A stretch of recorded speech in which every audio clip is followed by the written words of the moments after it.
జనవరి 31వ తేదీన జీవముగల దేవుని మాటలు. మార్కు సువార్త 7వ అధ్యాయము 31వ వచనం నుంచి 37వ వచనం వరకు.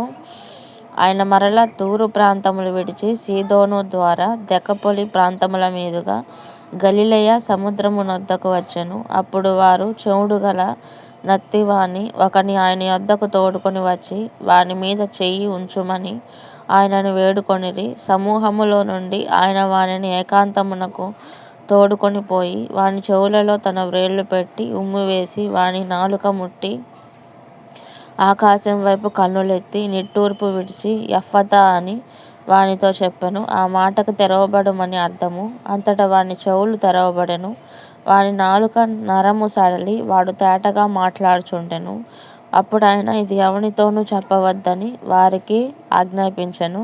అయితే ఆయన చెప్పవద్దని వారికి ఆజ్ఞాపించిన కొలది వారు మరీ ఎక్కువగా దానిని ప్రసిద్ధము చేయుచు, ఈయన సమస్తమును బాగుగా చేసి ఉన్నాడు, చెవిటివారు వినునట్లుగాను మూగవారు మాట్లాడునట్లుగాను చేయుచున్నాడని చెప్పుకొని అపరిమితముగా ఆశ్చర్యపడిరి.